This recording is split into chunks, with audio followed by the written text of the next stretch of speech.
Good morning, afternoon, evening, or even night if you are following us from all over the globe. And welcome to our session, Project of Hope, what expanding civic space looks like. By civic space, first of all, we intend a space that protects and enables fundamental freedoms such as freedom of opinion and expression, peaceful assembly, association, and right to participation in public affairs. In this session, we will highlight practical efforts taken by civil society organizations to overcome challenges to civic space, which, as we all know, have been further exacerbated by the COVID-19 pandemic.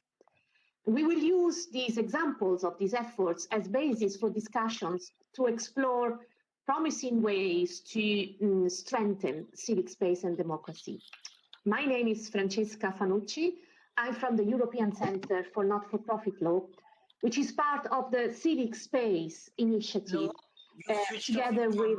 Switch it back on, please. I overheard someone, I don't know if this instruction was addressed to me. Anyway, I was saying that the Civic Space Initiative is a coalition with Article 19, ECNL, Article 19, Civicus, International Center for Not-for-Profit Law, and World Movement for Democracy.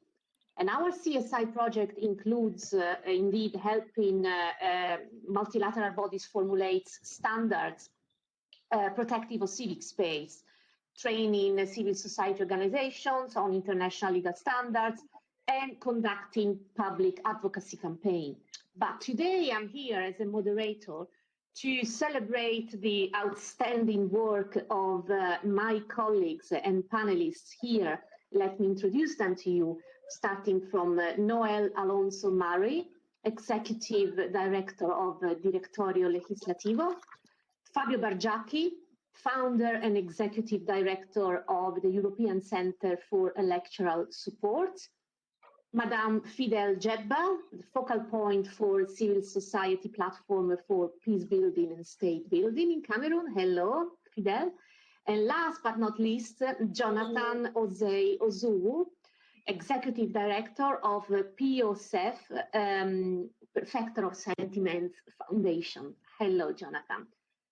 Before cutting to the chase of our topic, I would like to encourage participants to post their questions anytime during our conversation in the chat, because we really would like this to be as dynamic a session as possible, even if it is only online. So I would like to start with a first question for Noel from Directorio Legislativo. You are part of the Civic Space Guardian project, which provides a web tool to inform and alert stakeholders on draft laws and policies that may impact the civil space in Latin America and Caribbean region. Now, based on the tracking of your of the information and the experience you have in Latin America and the Caribbean regions, what are the main challenges that you have observed so far, and how can your tool empower civic space defenders? The floor is yours, Noel. Thank you, Francesca. I am being heard? You are, loud and clear. Yes, okay. Thank you. I just wanted to be sure. Yes, absolutely. Well, and our tool, as you said, focuses on Latin America's regulation and coming from executive and the legislative, which are the regulations that could be approved in those countries, right, in Latin America and the Caribbean. And going first, maybe starting with your second question, this tool gives us an early alert and gives the civic space activists and organizations an early alert to react before time, because unfortunately what many times happens is that we organizations and civic space activists or human rights activists know about a regulation the moment it's been approved, right?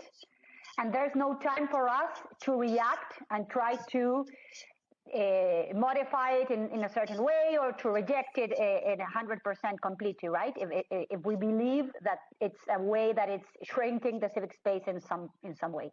So this would be like the benefit of having this tool, having a very, very early alert for the activists to activate their own activities, sorry for the redundancies, to avoid any kind of regulation that could shrink civic space, right, in that country or whichever country. And then going back to the challenges, really, this tool, we created it in 2019, right? But it was really helpful during the 2020, at the beginning of the pandemic, when a lot of countries, and governments and the executive, the presidents, they approved several regulations that also went against many rights, right? Civil rights kind of regulations that, at the beginning, obviously, they were taken and they were considered in defense of another right, that was obviously the right to health, etc. But little by little, those regulations, unfortunately, not all of them, but many of them have been, they are already in place, right? Or they are still in place right now. So that is something that's very, very challenging coming from the activists. So our tool, we observe 6 rights, right? Right to freedom of speech, to access of information, right to have gatherings, etc. And we've been observing those rights and how they have still, in many cases, been under attack. So that is mainly the challenges we are facing right now in Latin America in terms of civic space.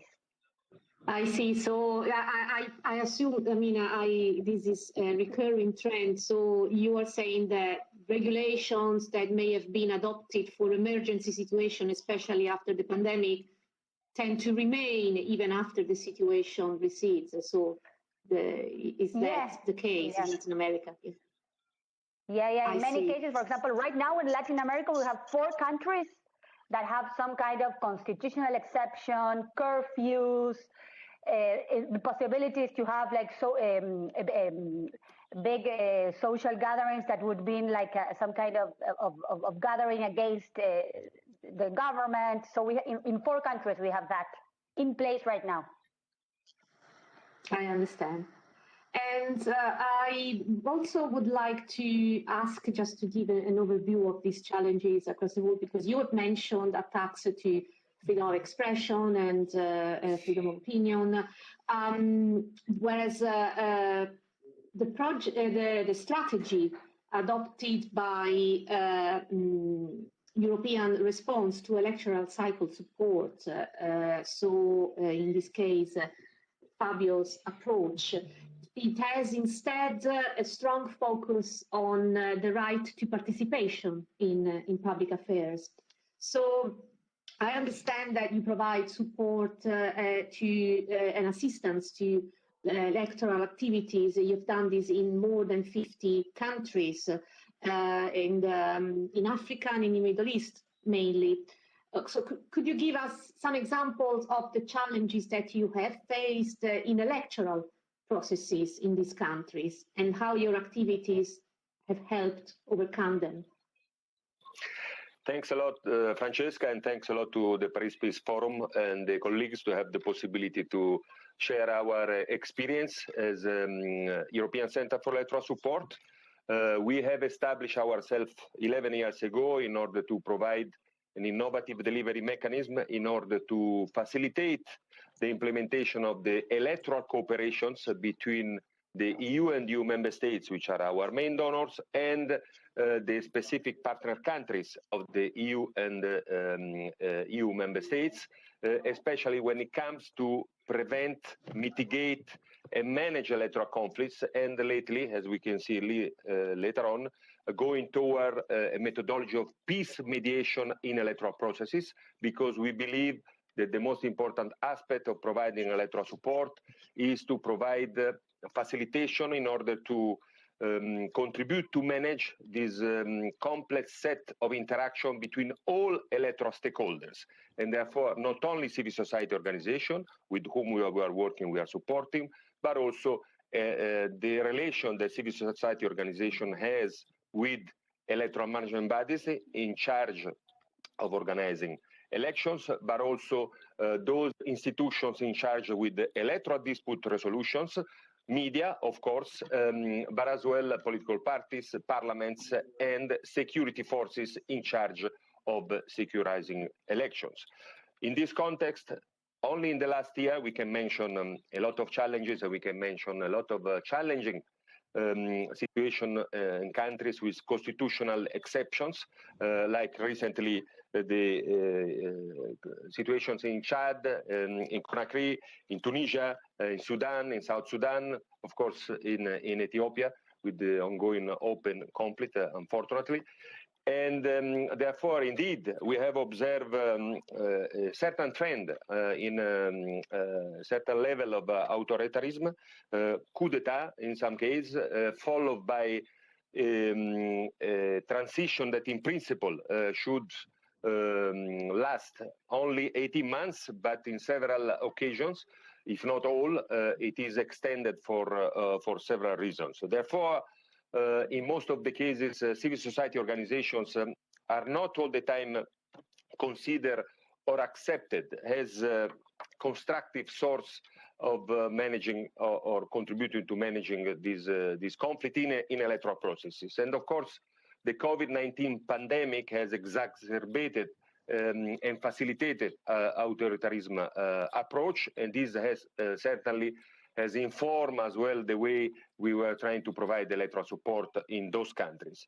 Last but not least, we know very well that the use of social media it is extremely important nowadays, and it has been used not only by governments, but all the different actors, and sometimes not in the appropriate form, considering the important presence of fake news, deep fake, that is something that we need to certainly address. In this context, the way we have been trying to address these very important challenges worldwide, and of course, especially in the Africa and the Middle East, where we work the most, thanks to the funding of the European Union and several European Union member states, are one, the important work we do on professionalizing the different electoral stakeholders. And as I was saying, we are not talking only about civil society, but we are talking about the stakeholder as an entire group of actors that have an important role in preventing, mitigate, and managing electoral conflicts and potential violence. We do so especially underlining the importance of leadership that each and single actors they have in preventing electoral conflicts with face-to-face cascade training, but recently also extensive distance learning coaching via Zoom or distance learning technology like we are using today.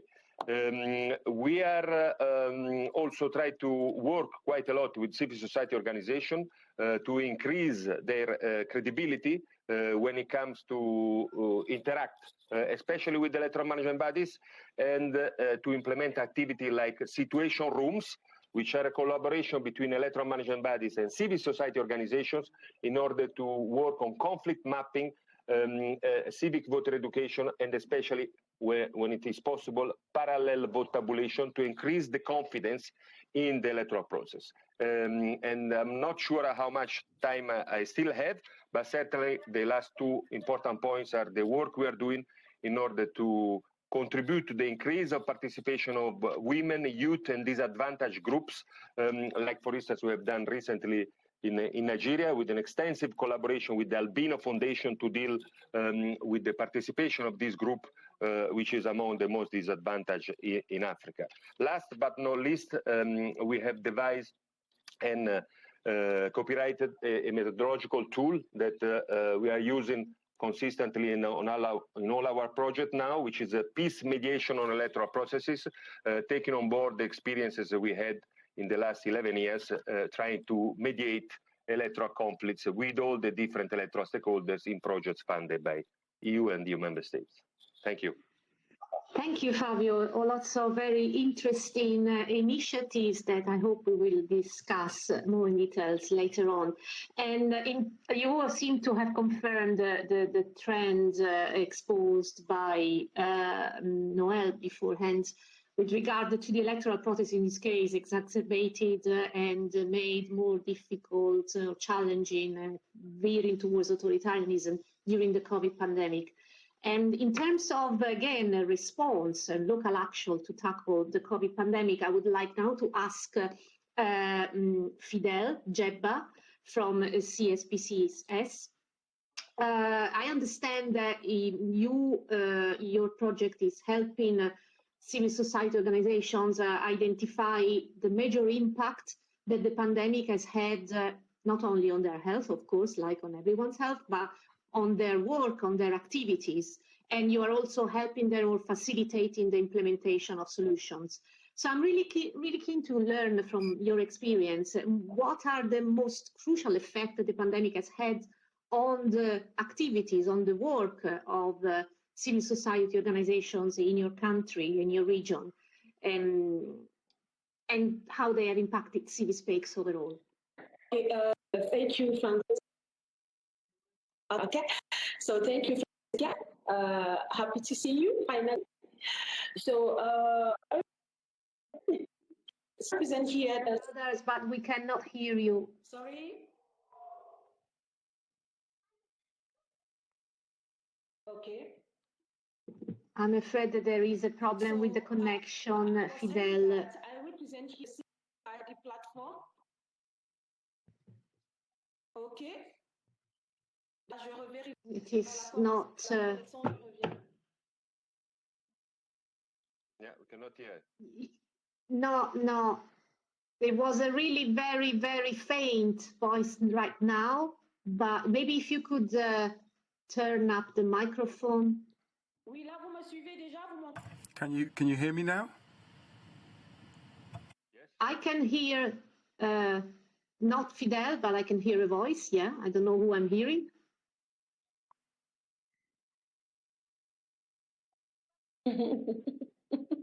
Perhaps Fidel, if you could try speaking again.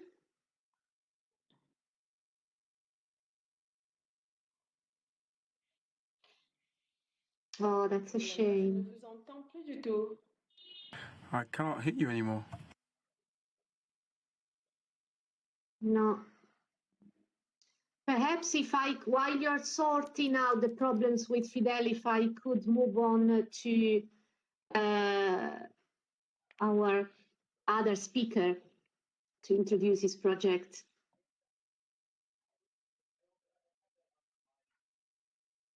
I can give you a few seconds to try and sort out Fidel's problems, and otherwise I would move on to Jonathan for the time being.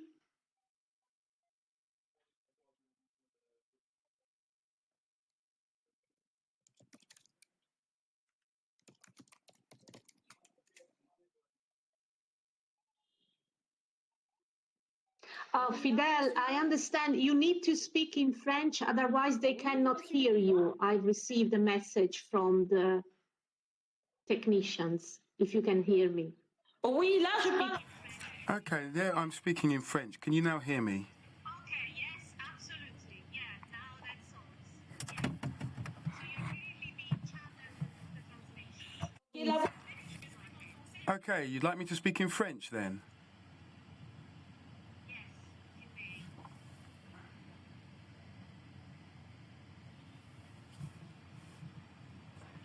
may. Okay.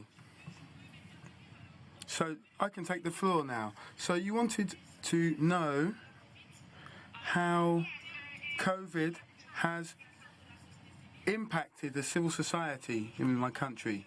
What I wanted to say is that here I represent a civil society platform for peace building and state building, the CSPPS. And it is a global platform which mobilizes around 800 civil society organizations across 30 countries. And we accompany these associations at an international level, and we also have a strategic assistance services. Now, when it comes to the impact of COVID on our activities, it has to be said that since the beginning of the crisis, the CSPPS has remained in contact with all of the partner organisations to try and evaluate the evolution or the impact of COVID on their work. And several studies have been carried out. We've sent out several questionnaires, and we've actually produced 2 reports on this.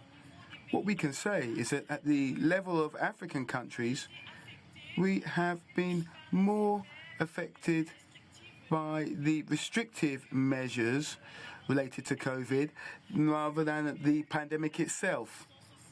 For example, social distancing, the bans on any kind of large gatherings, or indeed the closing of international borders.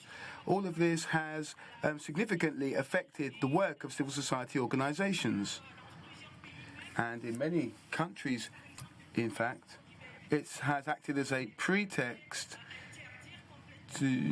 for completely banning all kinds of gatherings of any kind. Sometimes the only kind of gatherings that were allowed were those that were aimed at raising awareness about COVID, so more for health reasons.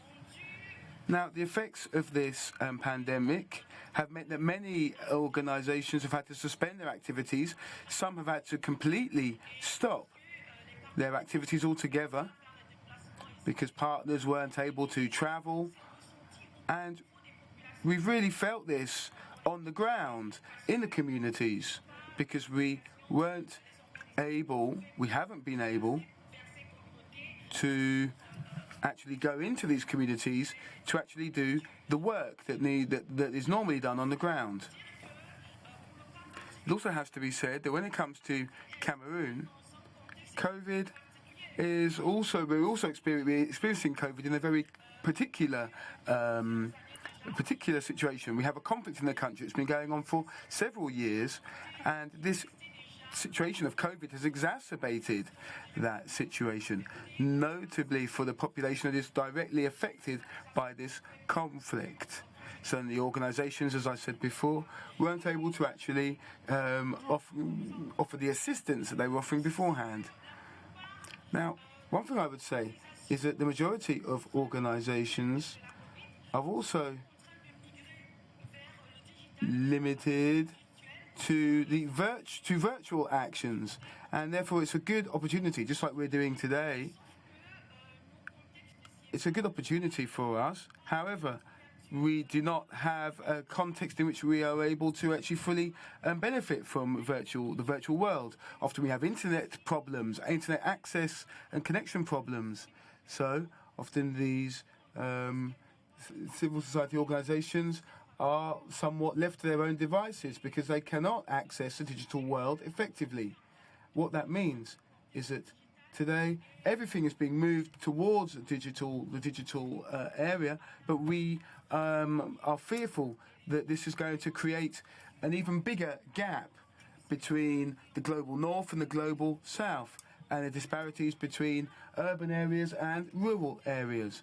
So this is the context that we are dealing with, but we do want to also say that peace-building work has also been affected, and as builders of peace, for example, in Cameroon, we have been trying to set up partnerships with the government, between the government and the civil society in the fight against the pandemic. We've actually seen in the fight against the pandemic, that is to say, civil society and the government work together. What we want is for this type of collaboration, these types of partnerships, to not only be put in place for COVID, but also going beyond that as well. We want civil society to be associated not only in punctual activities, but when it comes to monitoring, management and evaluation activities. So we are trying to get our impetus back, but of course it's not easy given the digitalization of our actions, and above all working with international partners. Now with the vaccination process and their health passes, can also be another kind of obstacle for us when it comes to our activities. So we're not out of the woods yet. So that's what I wanted to say. And now I will give the floor back to you. Thank you. Thank you very much, and for highlighting also the problems that were already existing and have been made even more dramatic by the pandemic, such as the lack of connectivity that is even more problematic these days. And it's good that you mentioned the initiative of working, of cooperation between civil society and governments, because indeed our next speaker is carrying out a project in Ghana called Justice for All Amid COVID that I understand has a successful partnership with the government. In fact, the problem itself of overcrowding and of prisons, and especially in the time of the pandemic, was spearheaded by the government, and his civil society organization acts as a main implementer and facilitator. So I find this particularly encouraging, and I would like to learn more about it. And so what are the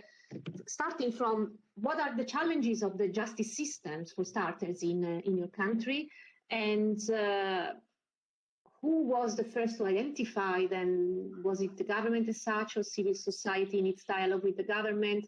And how did you build this trust and cooperation to carry out this project? Floor to you, Jonathan.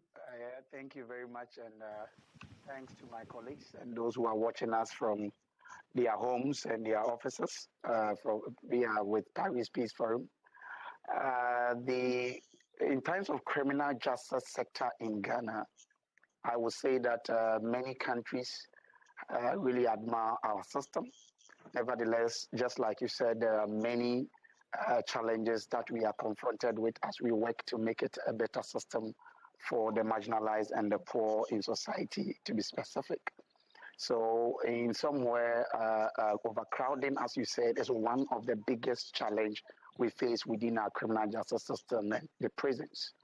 We have lack of legal representation, which will often lead to long pre-trial detention or remand inmates, as we may call it, prisoners. So these have been, among other things, some of the critical areas. So somewhere in 2007, the remand population together with the prison population became very, very much alarming in Ghana, that needed some level of intervention. So the Justice for All was introduced. It's a state-led intervention, and Civil Society Pulse Foundation, we facilitate the entire program. So if you look at the Sanwó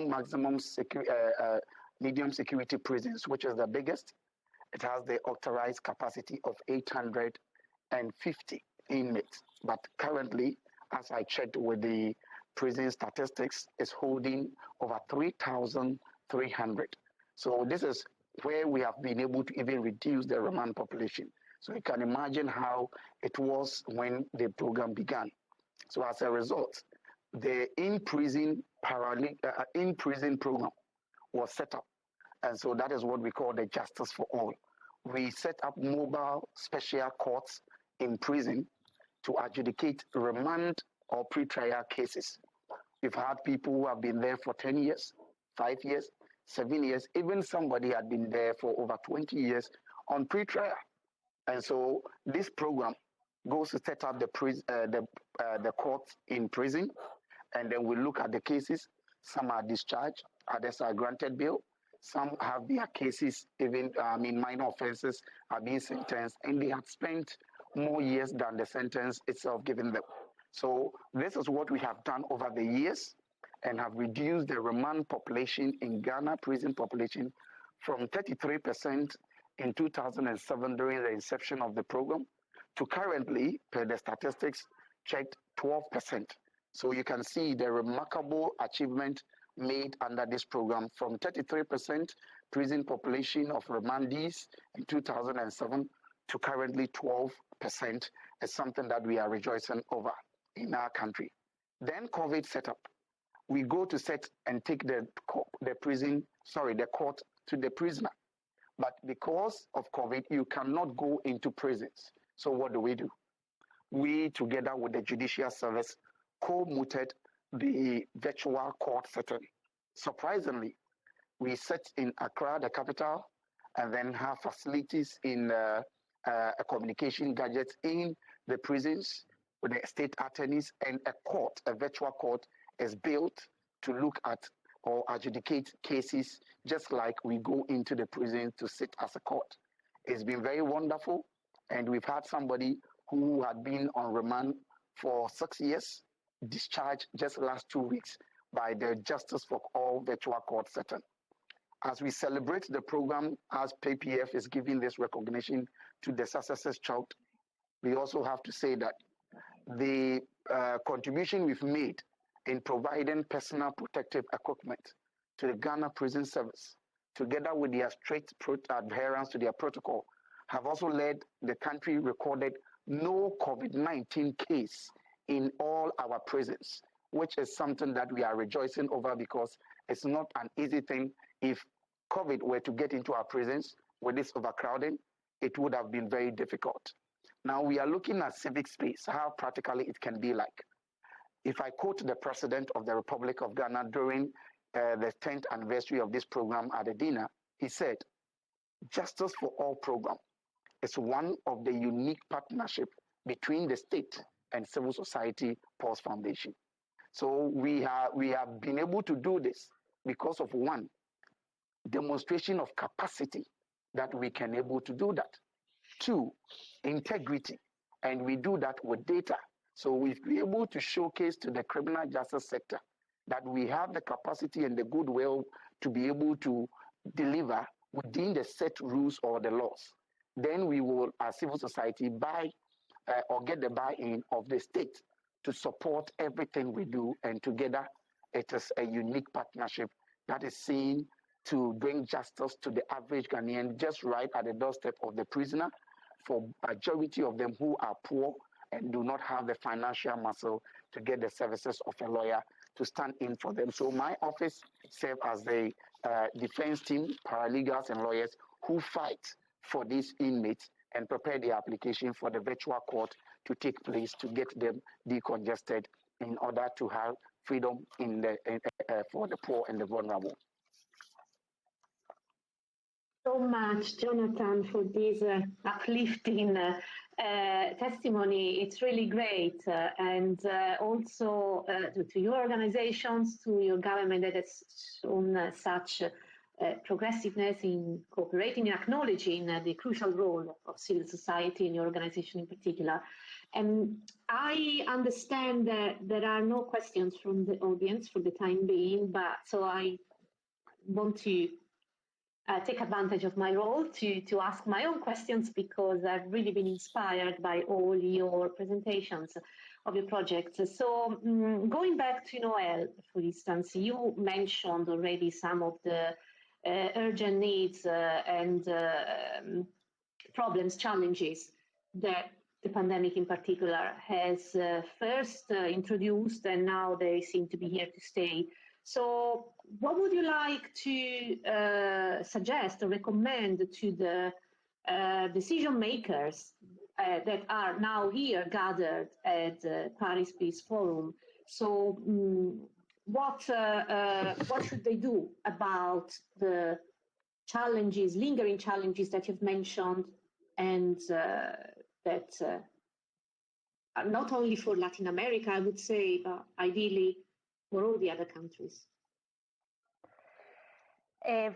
Well, I would say it's like one ask, and it's a difficult one to implement, I know, but I think it's crucial, and Fabio also mentioned it in his speech, that civil society actors should be identified and acknowledged as relevant actors that need their voices to be heard in terms of, well, if we want to have a civic space that's every time more open and more active, we need their voices to be heard and acknowledged as legitimate actors. So that would be the ask for decision makers. I know that it's a difficult one in terms of implementing it because, well, civil society voices are, well, obviously have differences within themselves, within ourselves. Being myself also a member of civil society, I want to include myself as well. But that would be the ask in terms of being able to work together, civil society members, activists, organizations, and decision makers to have our civic space expanding every time, right? Instead of shrinking it, having it expanded and having their voices heard, our voices heard in regulation processes, in dialogues, in, I don't know, in at the local levels in terms of, I don't know, extractive industries projects that are being set in a specific place, and in many ways, these civil society voices have to be included, because if we do not include them during the process, they will be there. We will be there at some stage of the process. It's better if we are included in the beginning to avoid future possible conflicts at the end, right? So it's much more efficient, maybe not efficient, but effective if we are included from the beginning. Absolutely, because we are at a stage where we always intervene to prevent civic space from shrinking. We should actually be put in a preemptive position to help it grow rather than patch up its closing. So yes, thank you. And building on your suggestion, I would like to ask Fabio, in the context of electoral processes, what are and obviously based on the success of your own role, what are the innovative solutions, including civil society, that you would recommend to the decision makers that are here? Thanks a lot, Francesca, and to the colleagues for the inspiring presentation on different standing points. When it comes to the suggestion we might have for civil society organizations, I would not hesitate to suggest activities like I was mentioning before, and so I will go a little bit more into the detail on how this kind of activity works. We are talking about the situation rooms, which are joint initiatives, let's say, led by civil society organizations, with important role that need to be played by the electoral management bodies in charge of organizing the elections, but also,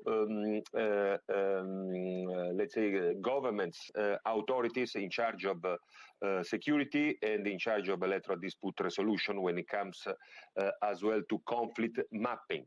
So this kind of activities works for all the steps of an electoral cycle, being pre-electoral activities, ongoing electoral days activities, and post-electoral activities when it comes to the very important aspect of the aggregation, transmission, and final proclamation of result. And then I'm mentioning this because, of course, the most sensitive part of any elections, apart vote registration, it is transmission of result, and the process that bring to the proclamation of results and to possible challenges through the appropriate institutions for electoral dispute resolution. In this context, it's super important in this kind of activities organizing media monitoring units for electoral management bodies, but as well as civil society organizations, having their own units to be able to assess what is happening and what is the perception, and underlying the perception of the electoral operations that have political impacts on the social networks and what are the actors, political or non-actors, that are playing with fake news or deep fake in order to manipulate the process. Then, of course, in this kind of activity, you do have, in situation rooms, you do have prior to elections, but also during election day and right after, conflict mapping analysis that is taken on board, and sharing, let's say, the result of this mapping with the security apparatus as well, to make sure that these issues are dealt with in the appropriate format. And then, of course, when it comes to the result, we have activities like parallel vote tabulation, which is practically an activities that using statistical methods and analysis, trying to assess what is the comparison between the official result that are going to be declared and the parallel vote tabulation that is done through domestic election observer or conflict observer that are scattered around. And then, of course, which is I think is important, the result of the PVT can never be published before the proclamation result. There needs to be an interaction between civil society organization, electoral management bodies, and security to make sure that the consensus, let's say, is reached in these kind of issues. Thank you. Sorry that I was quickly cutting in because I've been alerted that we only have 3 minutes left, and we have received last-minute questions for our 2 remaining panelists. So I would like to take advantage to ask these questions, and I'm sorry I have to ask Fidel and Jonathan to be quick in their reply. But from Fidel, a participant would like to hear more about her point of involving Grand Sud, civil society, in the design of funding mechanism.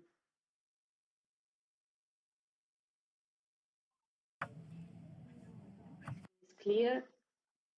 So how could civil society be involved? Voilà, merci pour la question.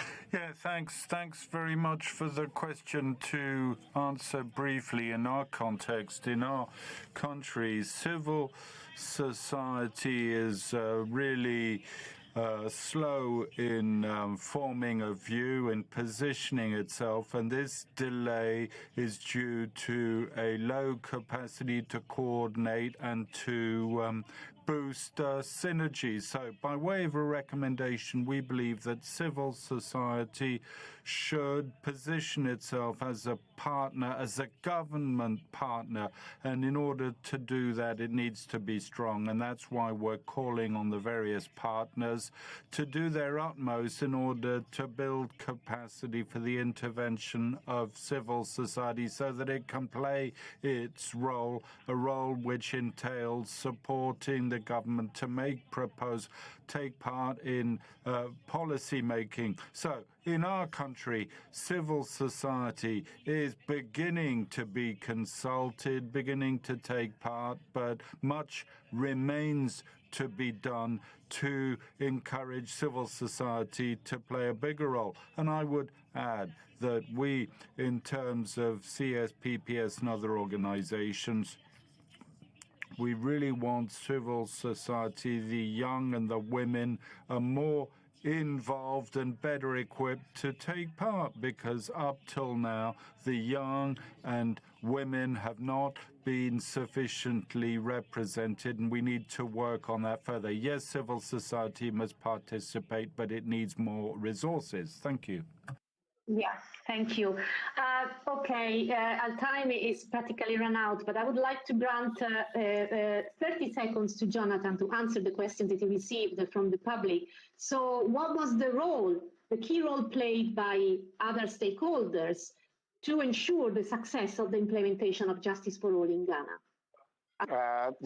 Just to mention, we have the Judicial Service of Ghana, the Attorney General, the prisons, and the police that form part of the National Steering Committee that looks at the program together with Paul's Foundation. So there are specific roles that traditional roles that they do.